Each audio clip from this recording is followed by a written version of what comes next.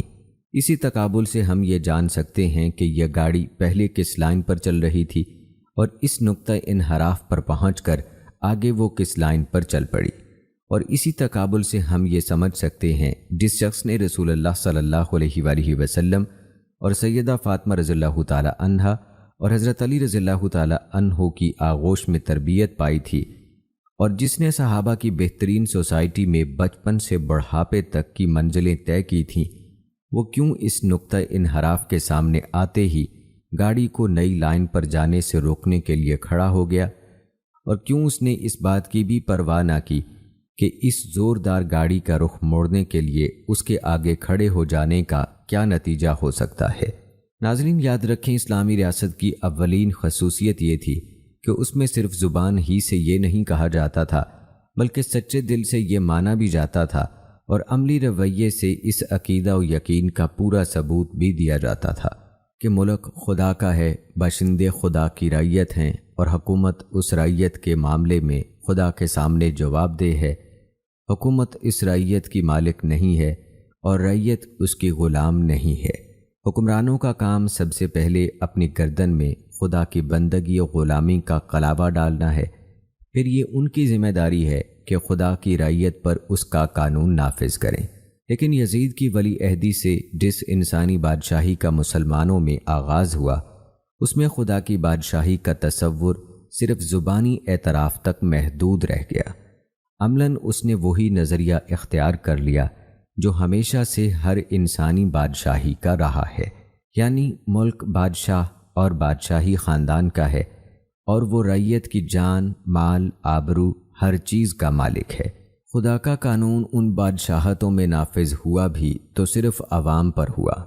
بادشاہ اور ان کے خاندان اور امراء اور حکام زیادہ تر اس سے مستثنیٰ ہی رہے۔ اس کے علاوہ امر بالمعروف اور نہی عن المنکر کا تعطل بھی دیکھا گیا۔ اسلامی ریاست کا مقصد خدا کی زمین میں ان نیکیوں کو قائم کرنا اور فروغ دینا تھا جو خدا کو محبوب ہیں، اور ان برائیوں کو دبانا اور مٹانا تھا جو خدا کو ناپسند ہیں۔ مگر انسانی بادشاہت کا راستہ اختیار کرنے کے بعد حکومت کا مقصد فتح ممالک اور تسخیر خلائق اور تحصیل باج و خراج اور عیش دنیا کے سوا کچھ نہ رہا۔ خدا کا کلمہ بلند کرنے کی خدمت بادشاہوں نے کم ہی کبھی انجام دی۔ ان کے ہاتھوں اور ان کے امراء اور حکام اور درباریوں کے ہاتھوں بھلائیاں کم اور برائیاں بہت زیادہ پھیلیں۔ بھلائیوں کے فروغ اور برائیوں کی روک تھام اور اشاعت دین اور علوم اسلامی کی تحقیق و تدوین کے لیے جن اللہ کے بندوں نے کام کیا، انہیں حکومت سے مدد ملنی تو دور، اکثر وہ حکمرانوں کے غضب ہی میں گرفتار رہے اور اپنا کام وہ ان کی مزاحمتوں کے اندر ہی کرتے رہے۔ ان کی کوششوں کے برعکس حکومتوں اور ان کے حکام و متصلین کی زندگیوں اور پالیسیوں کے اثرات مسلم معاشرے کو پہم اخلاقی زوال ہی کی طرف لے جاتے رہے۔ حد یہ ہے کہ ان لوگوں نے اپنے مفاد کی خاطر اسلام کی اشاعت میں رکاوٹیں ڈالنے سے بھی دریغ نہ کیا۔ یاد رکھیں، اسلامی ریاست کی روح تقویٰ اور خدا ترسی اور پرہیزگاری کی روح تھی، جس کا سب سے بڑا مظہر خود ریاست کا سربراہ ہوتا تھا۔ حکومت کے عمال اور قاضی اور سپہ سالار سب اس روح سے سرشار ہوتے تھے، اور پھر اس روح سے وہ پورے معاشرے کو سرشار کرتے تھے۔ لیکن بادشاہی کی راہ پر پڑتے ہی مسلمانوں کی حکومتوں اور ان کے حکمرانوں نے کیسر و کسریٰ کے سے رنگ ڈھنگ اور ٹھاٹھ باٹھ اختیار کر لیے۔ عدل کی جگہ ظلم و جور کا غلبہ ہوتا چلا گیا، پرہیزگاری کی جگہ فسق و فجور اور راگ رنگ اور عیش و عشرت کا دورہ شروع ہو گیا۔ حرام و حلال کی تمیز سے حکمرانوں کی سیرت و کردار خالی ہوتی چلی گئی۔ سیاست کا رشتہ اخلاق سے ٹوٹتا چلا گیا۔ خدا سے خود ڈرنے کی بجائے حاکم لوگ بندگان خدا کو اپنے آپ سے ڈرانے لگے، اور لوگوں کے ایمان و ضمیر بیدار کرنے کی بجائے ان کو اپنی بخششوں کے لالچ سے خریدنے لگے۔ ناظرین، یہ تو تھا روح و مزاج اور مقصد اور نظریے کا تغیر۔ ایسا ہی تغیر اسلامی دستور کے بنیادی اصولوں میں بھی رونما ہوا۔ اس دستور کے 7 اہم ترین اصول تھے جن میں سے ہر ایک کو بدل ڈالا گیا۔ دستور اسلامی کا سنگ بنیاد یہ تھا کہ حکومت لوگوں کی آزادانہ رضامندی سے قائم ہو۔ کوئی شخص اپنی کوشش سے اقتدار حاصل نہ کرے، بلکہ لوگ اپنے مشورے سے بہتر آدمی کو چن کر اقتدار اس کے سپرد کر دیں۔ بیعت اقتدار کا نتیجہ نہ ہو بلکہ اس کا سبب ہو۔ بیعت حاصل ہونے میں آدمی کی اپنی کسی کوشش یا سازش کا دخل نہ ہو۔ لوگ بیعت کرنے یا نہ کرنے کے معاملے میں پوری طرح آزاد ہوں۔ جب تک کسی شخص کو بیعت حاصل نہ ہو وہ برسر اقتدار نہ آئے، اور جب لوگوں کا اعتماد اس پر سے اٹھ جائے تو وہ اقتدار سے چمٹا نہ رہے۔ خلفائے راشدین میں سے ہر ایک اسی قاعدے کے مطابق برسر اقتدار آیا تھا۔ امیر معاویہ رضی اللہ تعالی عنہ کے معاملے میں پوزیشن مشتبہ ہو گئی، اسی لیے صحابی کے باوجود ان کا شمار خلفائے راشدین میں نہیں کیا گیا۔ لیکن آخرکار یزید کی ولی عہدی وہ انقلابی کارروائی ثابت ہوئی جس نے اس قاعدے کو الٹ کر رکھ دیا۔ اس سے خاندانوں کی موروثی بادشاہتوں کا وہ سلسلہ شروع ہوا جس کے بعد سے آج تک پھر مسلمانوں کو انتخابی خلافت کی طرف پلٹنا نصیب نہ ہو سکا۔ اب لوگ مسلمانوں کے آزادانہ اور کھلے مشورے سے نہیں بلکہ طاقت سے برسر اقتدار آنے لگے۔ اب بیعت سے اقتدار حاصل ہونے کی بجائے اقتدار سے بیعت حاصل کی جانے لگی۔ اب بیعت کرنے یا نہ کرنے میں لوگ آزاد نہ رہے، اور بیعت کا حاصل ہونا اقتدار پر قائم رہنے کے لیے شرط نہ رہا۔ لوگوں کی اول تو یہ مجال نہ تھی کہ جس کے ہاتھ میں اقتدار تھا اس کی بیعت نہ کرتے، لیکن اگر وہ بیعت نہ بھی کرتے تو جس کے ہاتھ میں اقتدار آ گیا تھا وہ ہٹنے والا نہ تھا۔ اسی جبری بیعت کو کالعدم قرار دینے کا قصور جب منصور عباسی کے زمانے میں امام مالک رضی اللہ تعالی عنہ سے سرزد ہوا تو ان کی پیٹھ پر کوڑے برسائے گئے اور ان کے ہاتھ شانوں سے اکھڑوا دیے گئے۔ ناظرین، دوسرا اہم ترین قاعدہ اس دستور کا یہ تھا کہ حکومت مشورے سے کی جائے اور مشورہ ان بزرگوں سے کیا جائے جن کے علم، تقوی اور اصابت رائے پر عام لوگوں کو اعتماد ہو۔ خلفائے راشدین کے عہد میں جو لوگ شورا کے رکن بنائے گئے، اگرچہ ان کو انتخاب عام کے ذریعے سے منتخب نہیں کرایا گیا تھا، جدید زمانے کے تصور کے لحاظ سے وہ نامزد کردہ لوگ ہی تھے، لیکن خلفاء نے یہ دیکھ کر ان کو مشیر نہیں بنایا تھا کہ یہ ہمارے ہاں میں ہاں ملانے اور ہمارے مفاد کی خدمت کرنے کے لیے موزوں ترین لوگ ہیں، بلکہ انہوں نے پورے خلوص اور بے غرضی کے ساتھ قوم کے بہترین عناصر کو چنا تھا، جن سے وہ حق گوئی کے سوا کسی چیز کی توقع نہ رکھتے تھے، جن سے یہ امید تھی کہ وہ ہر معاملے میں اپنے علم و ضمیر کے مطابق بالکل صحیح ایماندارانہ رائے دیں گے، جن سے کوئی شخص بھی یہ اندیشہ نہ رکھتا تھا کہ وہ حکومت کو کسی غلط راہ پر جانے دیں گے۔ اگر اس وقت ملک میں آج کل کے طریقے کے مطابق انتخابات بھی ہوتے تو عام مسلمان انہی لوگوں کو اپنے اعتماد کا مستحق قرار دیتے، لیکن شاہی دور کا آغاز ہوتے ہی شورا کا یہ طریقہ بدل گیا۔ اب بادشاہ استبداد اور مطلق العنانی کے ساتھ حکومت کرنے لگے۔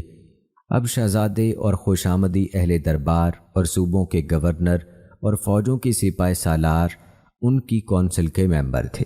اب وہ لوگ ان کے مشیر تھے جن کے معاملے میں اگر قوم کی رائے لی جاتی تو اعتماد کے ایک ووٹ کے مقابلے میں لعنت کے 1000 ووٹ آتے، اور اس کے برعکس وہ حق شناس و حق گو اہل علم و تقوی جن پر قوم کو اعتماد تھا وہ بادشاہوں کی نگاہ میں کسی اعتماد کے مستحق نہ ہوتے، بلکہ الٹے ماتوب یا کم از کم مشتبہ تھے۔ ناظرین، اس دستور کا تیسرا اصول یہ تھا کہ لوگوں کو اظہار رائے کی پوری آزادی ہو۔ امر بالمعروف و نہی عن المنکر کو اسلام نے ہر مسلمان کا حق ہی نہیں بلکہ فرض قرار دیا تھا۔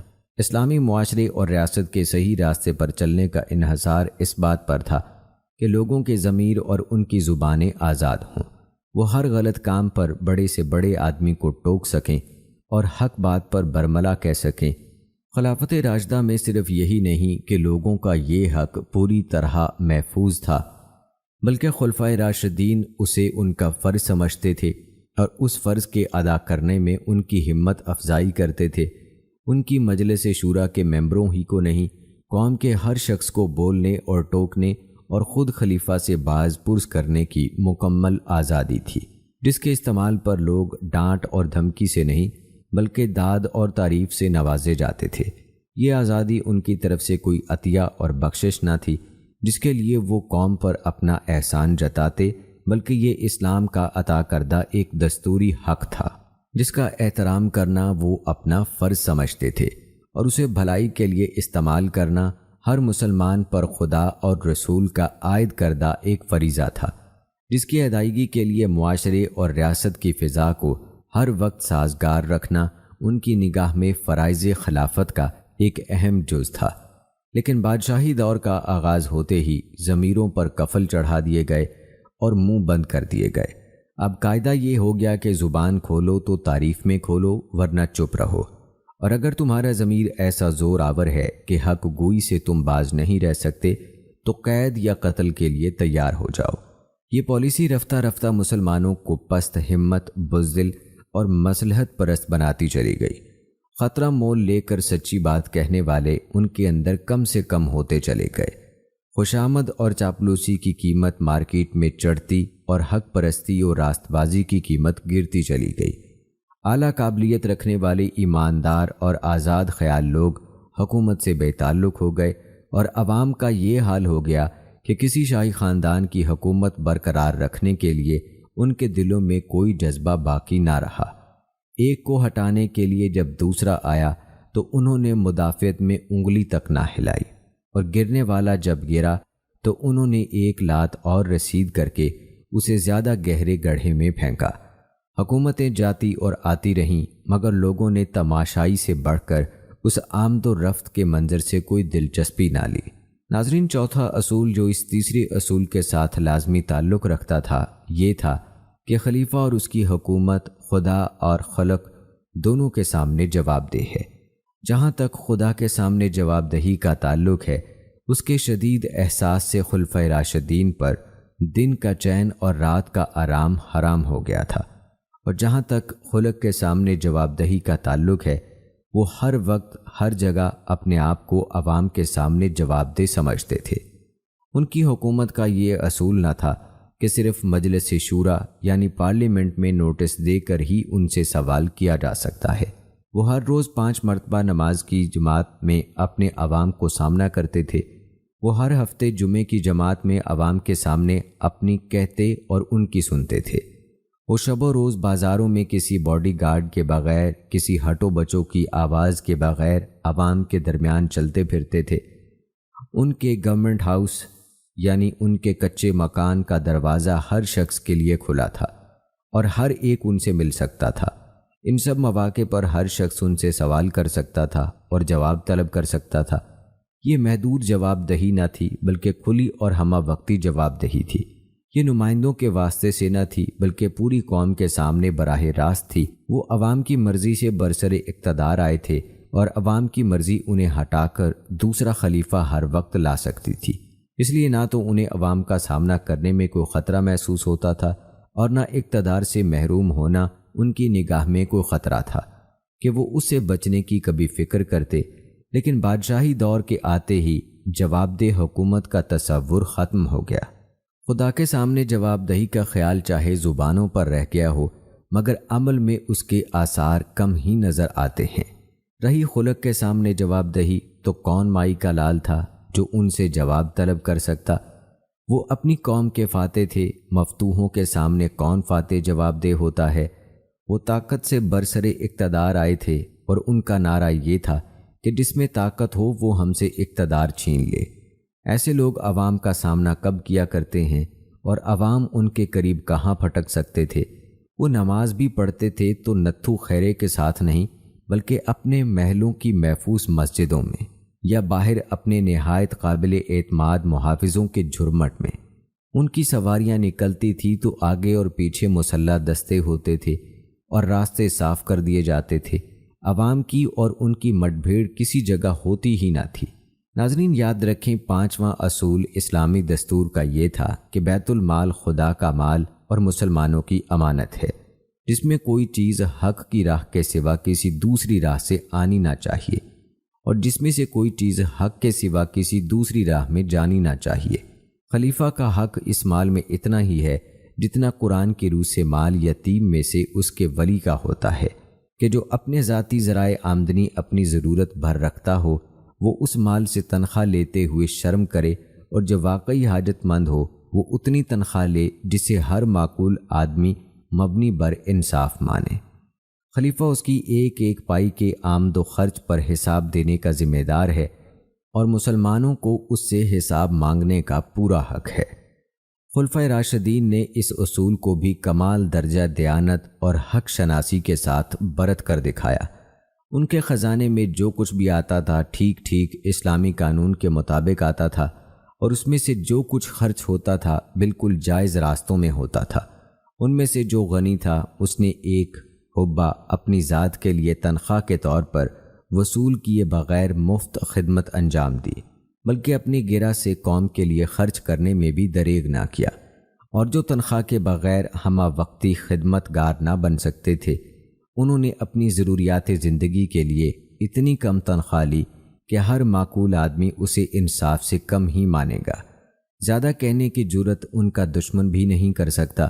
پھر اس خزانے کی آمد و خرچ کا حساب ہر وقت ہر شخص مانگ سکتا تھا، اور وہ ہر وقت ہر شخص کے سامنے حساب دینے کے لیے تیار تھے۔ ان سے ایک عام آدمی بھرے مجمع میں پوچھ سکتا تھا کہ خزانے میں یمن سے جو چادریں آئی ہیں ان کا طول و عرض تو اتنا نہ تھا کہ جناب کا یہ لمبا کرتا بن سکے، یہ زائد کپڑا آپ کہاں سے لائے ہیں؟ مگر جب خلافت بادشاہی میں تبدیل ہوئی تو خزانہ خدا اور مسلمانوں کا نہیں بلکہ بادشاہ کا مال تھا۔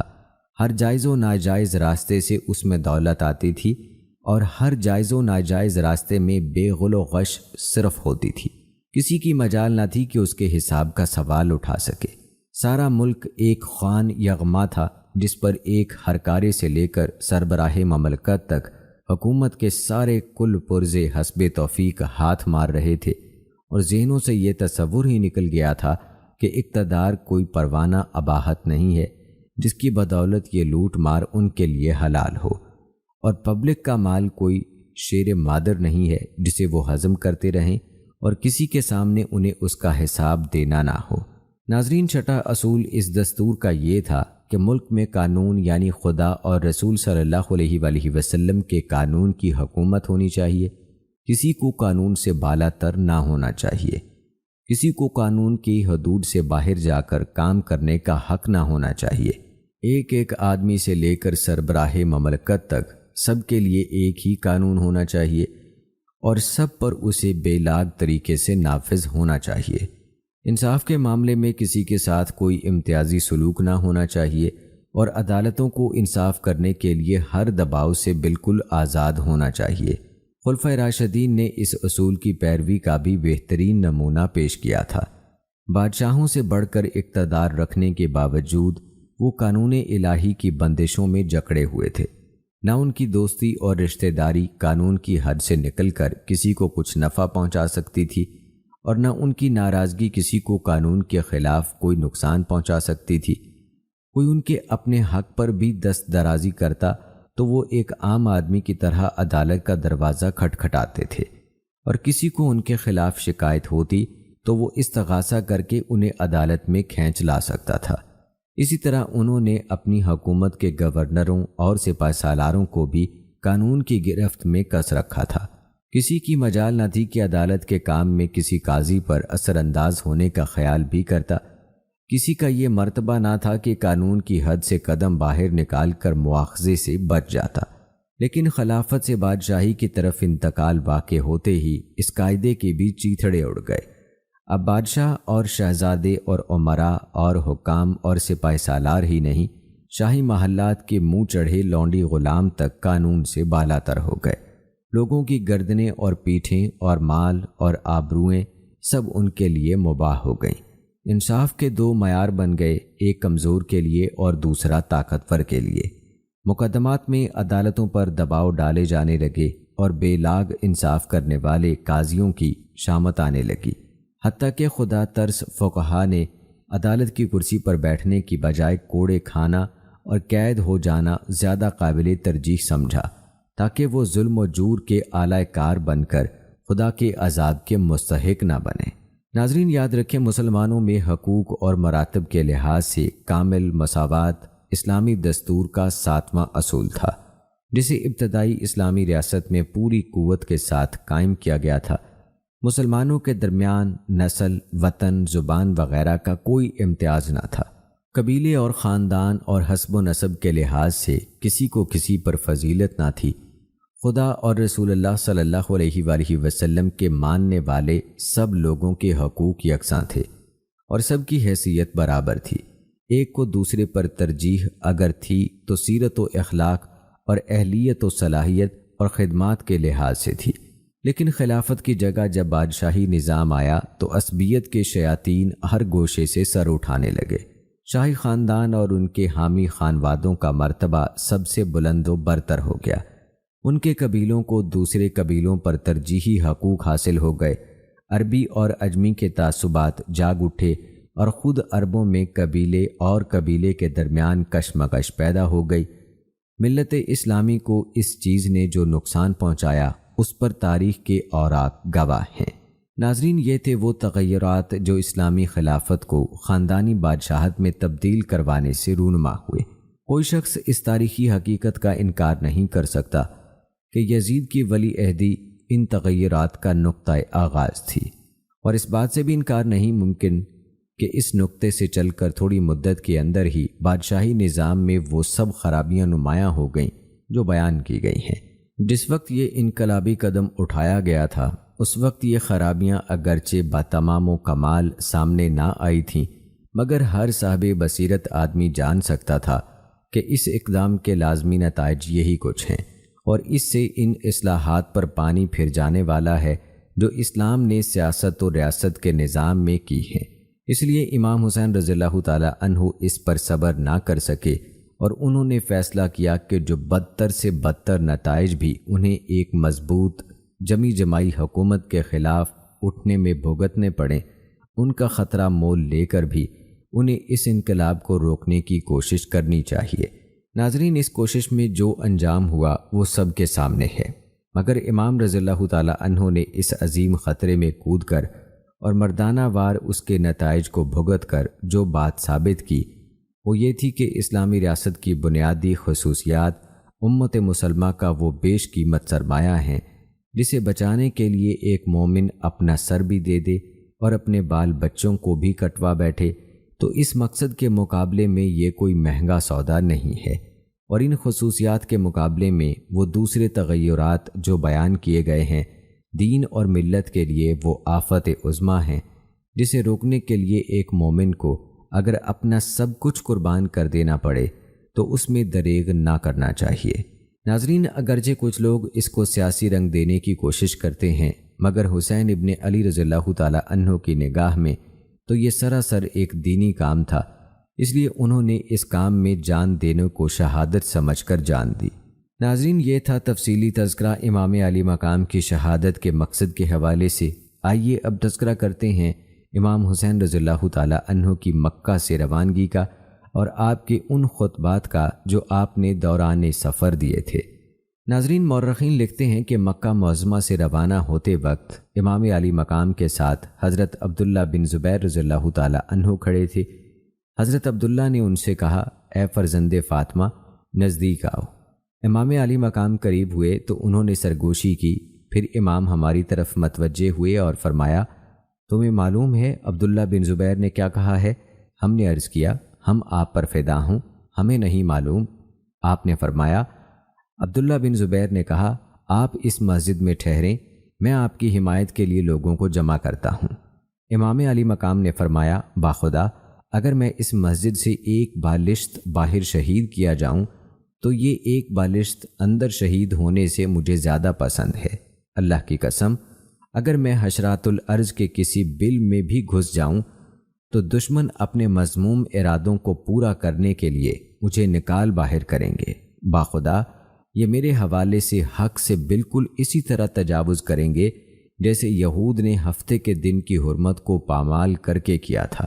پھر امام علی مقام کوفہ روانگی کے لیے مکہ معظمہ سے اپنے اصحاب کے ساتھ رخصت ہو گئے۔ عبداللہ بن سلیم رضی اللہ تعالی عنہ بیان کرتے ہیں، ہم مکہ مکرمہ سے باہر نکلے، مقام صفا پر پہنچے تو عرب کے مشہور شاعر فرزدق سے ملاقات ہوئی۔ وہ امام حسین رضی اللہ تعالی عنہ کے پاس رکا اور ان سے کہا، اللہ آپ کی مراد پوری کرے۔ امام حسین نے ان سے کہا، ہمیں لوگوں کے بارے میں کچھ بتاؤ۔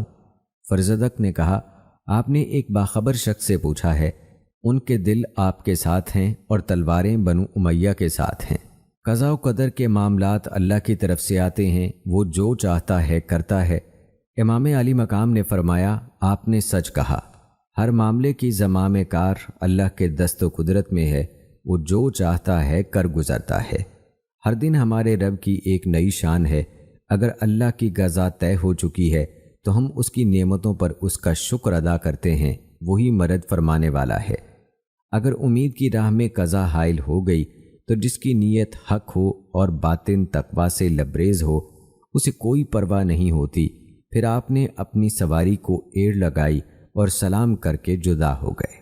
روایات بتاتی ہیں کہ جب امام حسین رضی اللہ تعالی عنہ مقام زبالہ پہنچے تو وہاں آپ کو حضرت مسلم بن عقیل رضی اللہ تعالی عنہ، ہانی بن عروہ اور عبداللہ بن بختر رضی اللہ تعالی عنہ کی شہادت کی اطلاع پہنچی تو آپ نے اپنے اصحاب کو یہ تحریر پڑھ کر سنائی، بسم اللہ الرحمن الرحیم، مسلم بن عقیل، ہانی بن عروہ اور عبداللہ بن بختر شہید کر دیے گئے ہیں اور ہمارے حامیوں نے ہمارا ساتھ چھوڑ دیا ہے، لہٰذا تم میں سے جو شخص جانا چاہتا ہے وہ چلا جائے، ہماری طرف سے اس کی کوئی مذمت نہیں کی جائے گی۔ یہ سنتے ہی سب لوگ متفرق ہو گئے، کوئی دائیں طرف کو اور کوئی بائیں طرف کو روانہ ہو گیا۔ نوبت یہاں تک پہنچی کہ جو لوگ مدینہ طیبہ سے آپ کے ساتھ چلے تھے صرف وہی باقی رہ گئے۔ پھر جب امام حسین رضی اللہ تعالی عنہ مقام شراف پر پہنچے تو حر 1000 سوار کا لشکر لے کر آپ کے مقابل آ کھڑا ہوا۔ حر نے آپ کو اس مقام پر روکے رکھا اور آگے جانے نہ دیا۔ اسی دوران نماز ظہر کا وقت آ گیا۔ آپ نے حجاج بن مسعود رضی اللہ تعالی عنہ کو اذان دینے کا حکم دیا۔ انہوں نے اذان دی۔ پھر جب اقامت کا وقت ہوا تو امام حسین رضی اللہ تعالی عنہ تہبند، چادر اور جوتے پہنے ہوئے اپنے خیمے سے باہر تشریف لائے۔ آپ نے اللہ تعالیٰ کی حمد و ثنا بیان کی اور فرمایا، لوگو، اللہ تعالیٰ کے حضور اور تمہارے سامنے ایک عذر پیش کر رہا ہوں۔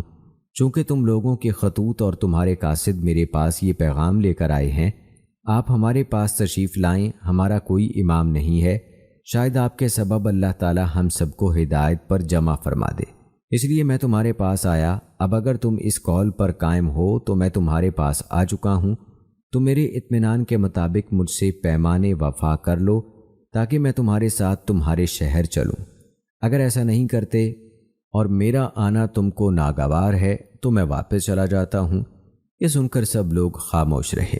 پھر مؤذن نے اقامت کہی۔ امام علی مقام نے حر سے پوچھا، تم لوگ الگ نماز پڑھو گے؟ حر نے کہا، ہم آپ کی اقتداء میں نماز پڑھیں گے۔ پھر آپ نے سب کو نماز پڑھائی اور اپنے خیمے کے اندر تشریف لے گئے۔ آپ کے تمام اصحاب و انصار سب آپ کے پاس جمع ہو گئے۔ حر واپس اپنے لیے نصب کردہ خیمے میں چلا گیا۔ اس کے ساتھیوں میں سے کچھ لوگ اس کے پاس جمع ہو گئے، باقی لوگ اپنی اپنی صفوں میں واپس آ گئے۔ پھر امام علی مقام نے سب کو عصر کی نماز باجماعت پڑھائی۔ امام ابن جریر طبری لکھتے ہیں، عصر کی نماز کے بعد سیدنا امام حسین رضی اللہ تعالی عنہ نے لوگوں کی طرف رخ کر کے اللہ تعالیٰ کی حمد و ثنا بیان کرنے کے بعد فرمایا، لوگو، اگر تم اللہ کا خوف کرو اور حقداروں کے حق کو پہچانو تو تمہارا یہ عمل اللہ کی رضا اور خوشنودی کا سبب ہوگا۔ ہم اہل بیت رسول ہیں، یہ لوگ جو تم پر حکومت کرنے کے دعوے دار ہیں، ان کا انہیں حق نہیں ہے، یہ تمہارے ساتھ ظلم اور تعدی سے پیش آتے ہیں، ان کی نسبت ہم حکومت کے زیادہ حقدار ہیں۔ اگر تم ہمیں پسند نہیں کرتے اور ہمارے حق سے واقف نہیں ہو اور تم نے اپنے خطوط میں اور قاصدوں کی زبانی مجھے پیغامات بھیجے ہیں، اب اگر تمہاری رائے ان کی بابت تبدیل ہو گئی ہے تو میں واپس چلا جاتا ہوں۔ یہ سن کر حر بن یزید نے کہا، خدا کی قسم، جن خطوط کا آپ ذکر کر رہے ہیں ان کا مجھے بھی کوئی علم نہیں ہے۔ تو امام حسین رضی اللہ تعالی عنہ نے عقبہ بن سمان سے کہا، وہ دونوں تھیلے لے کر آؤ جن میں ان لوگوں کے خطوط ہیں۔ عقبہ وہ دونوں تھیلے نکال لائے، دونوں میں خطوط بھرے ہوئے تھے۔ سب کے سامنے ان خطوط کو بکھیر دیا گیا۔ حر نے کہا، جن لوگوں نے آپ رضی اللہ تعالی عنہ کو خطوط لکھے تھے ہم ان میں سے نہیں ہیں۔ ہم کو حکم ملا ہے کہ ہم جہاں آپ کو پائیں ابن زیاد کے پاس لے چلیں اور اس کے بغیر آپ کو نہ چھوڑیں۔ امام حسین رضی اللہ تعالی عنہ نے ان سے فرمایا، اس مقصد کو حاصل کرنے کی نسبت تمہارے لیے مر جانا زیادہ آسان ہے۔ پھر آپ رضی اللہ تعالی عنہ نے اپنے اصحاب کو سوار ہونے کا حکم دیا۔ سب سوار ہو گئے اور انتظار کرنے لگے، حتیٰ کہ ان کی مستورات بھی سوار ہو گئیں۔ آپ رضی اللہ تعالی عنہ نے اپنے اصحاب سے کہا، ہم سب کو واپس لے چلو۔ پھر جب وہ واپس جانے لگے تو حر کے لشکر والے مقابل آ گئے۔ اس پر امام حسین رضی اللہ تعالی عنہ نے کہا، تیری ماں تجھ پر روئے تو کیا چاہتا ہے؟ حر نے کہا، اللہ کی قسم، اگر اہل عرب میں سے کسی اور نے ایسا کلمہ میرے بارے میں کہا ہوتا تو چاہے وہ کوئی بھی ہوتا میں بھی اس کی ماں کا ذکر اسی طرح کرتا، مگر خدا کی قسم میری مجال نہیں کہ میں حد درجہ تعظیم کے بغیر آپ کی ماں کا ذکر کروں۔ امام حسین رضی اللہ تعالی عنہ نے کہا، تم کیا چاہتے ہو؟ اس نے کہا، میں آپ کو عبید اللہ بن زیاد کے پاس لے جانا چاہتا ہوں۔ امام حسین رضی اللہ تعالی عنہ نے کہا، اللہ کی قسم ایسا نہیں ہو سکتا، میں تیری پیروی نہیں کروں گا۔ ناظرین، اس کے بعد حضرت امام حسین رضی اللہ تعالی عنہ نے اگلا جو خطبہ فرمایا اس کے بارے میں عقبہ بن ابی العذار بیان کرتے ہیں کہ امام حسین رضی اللہ تعالی عنہ نے اپنے اور حر بن یزید کے اصحاب کو مقام بیضہ میں خطبہ دیا۔ اللہ تعالیٰ کی حمد و ثنا کے بعد فرمایا، لوگو، رسول اللہ صلی اللہ علیہ وآلہ وسلم کا ارشاد ہے، جو شخص ایسے بادشاہ کو دیکھے جو ظالم ہو اور اللہ تعالیٰ کی حرام کردہ چیزوں کو حلال سمجھتا ہو، اللہ کے عہد کو توڑتا ہو، رسول اللہ صلی اللہ علیہ وآلہ وسلم کی سنتوں کی خلاف ورزی کرتا ہو، بندگان خدا کے ساتھ ظلم و سرکشی کے ساتھ پیش آتا ہو، اور پھر عملی یا زبانی طور پر شخص ایسے حاکم پر اعتراض نہ کرے، تو اللہ تعالیٰ اس شخص کو بھی اس حاکم کے اعمال میں شریک فرمائے گا۔ آگاہ ہو جاؤ، ان حاکموں نے شیطان کی اطاعت اختیار کی ہے اور خدا کی اطاعت کو ترک کر دیا ہے، فساد کو ظاہر اور حدود شرع کو معطل کر دیا ہے، مال غنیمت کو غصب، حرام کو حلال اور حلال کو حرام کر رکھا ہے۔ ان پر اعتراض کرنے کا سب سے زیادہ مجھے حق ہے۔ تمہارے خطوط میرے پاس آئے، تمہارے قاصد میرے پاس تمہاری طرف سے بیعت کرنے کے لیے آئے کہ تم میرا ساتھ نہ چھوڑو گے، مجھے دشمنوں کے حوالے نہیں کرو گے۔ اگر تم اپنی بیعت کو پورا کرتے ہو تو بہرہ مند رہو گے۔ میں حسین ہوں، علی و فاطمہ بنت رسول صلی اللہ علیہ وآلہ وسلم کا فرزند ہوں۔ میری جان تمہاری جانوں کے ساتھ اور میرے اہل و عیال تمہارے اہل و عیال کے ساتھ ہیں۔ میں تمہارا پیشوا ہوں۔ اگر تم نے ایسا نہ کیا اور عہد و پیمان کو توڑا اور میری بیعت کو اپنی گردن سے اتار پھینکا، میری جان کی قسم، یہ بات تمہارے لیے کوئی نئی بات نہیں۔ یہی سلوک تم نے میرے باپ، میرے بھائی اور میرے چچا زاد مسلم بن عقیل کے ساتھ کیا ہے۔ میں نے تم پر بھروسہ کر کے دھوکہ کھایا، اور جس نے بد عہدی کی اس کا وبال اسی پر آئے گا، اور عنقریب اللہ تعالیٰ مجھے تم سے بے نیاز کر دے گا۔ اس خطبے کے بعد اگلا خطبہ آپ رضی اللہ تعالیٰ عنہ نے مقام ذی الحسن پر دیا۔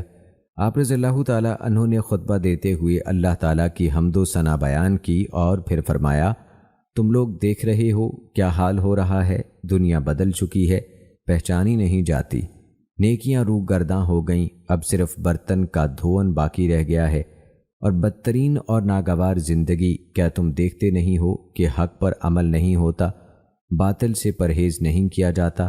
مومن کو اب چاہیے کہ حق پر رہ کر خدا سے ملاقات کرے۔ میں دیکھتا ہوں کہ مر جانا شہادت ہے اور ظالموں کے ساتھ زندگی بسر کرنا ناگوار امر ہے۔ ناظرین، اس کے بعد حضرت امام حسین رضی اللہ تعالی عنہ نے جو آخری خطبہ یوم عاشور کے دن فرمایا، اس خطبے کے بارے میں امام ابن کثیر یوں لکھتے ہیں، امام حسین اپنے گھوڑے پر سوار ہو گئے، قرآن مجید کو اٹھایا اور اپنے سامنے رکھا، پھر قوم کی طرف رخ کیا۔ اس وقت آپ ہاتھ اٹھائے ہوئے یہ دعا مانگ رہے تھے، اے اللہ، ہر مصیبت میں تیری ہی ذات پر میرا بھروسہ ہے اور ہر مشکل میں تو ہی میری امید ہے۔ پھر آپ رضی اللہ تعالیٰ عنہ کے شہزادے علی بن حسین ایک گھوڑے پر سوار ہوئے۔ وہ کمزور اور بیمار تھے۔ امام حسین رضی اللہ تعالیٰ عنہ نے بلند آواز میں فرمایا، لوگو، میں تمہیں ایک نصیحت کرتا ہوں، توجہ سے سنو۔ سب لوگ خاموش ہو گئے۔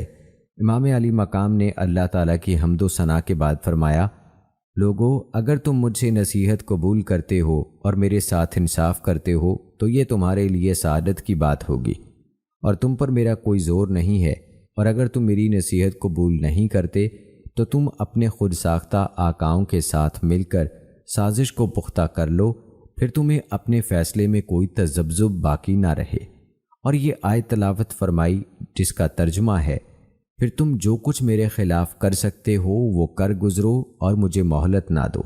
بے شک میرا پروردگار اللہ ہے جس نے یہ کتاب نازل کی اور وہ نیک لوگوں کی مدد کرتا ہے۔ سورہ الاعراف آیت نمبر 196۔ جب آپ رضی اللہ تعالیٰ عنہ کی بہنوں اور بیٹیوں نے یہ سنا تو وہ بلند آواز سے رونے لگیں۔ اس پر آپ رضی اللہ تعالیٰ عنہ نے کہا، اللہ تعالیٰ ابن عباس رضی اللہ تعالیٰ عنہ پر رحم فرمائے، انہوں نے مجھے مشورہ دیا تھا کہ اپنے ساتھ خواتین کو لے کر نہ جائیں اور معاملات درست ہونے تک ان کو مکہ میں رہنے دیں۔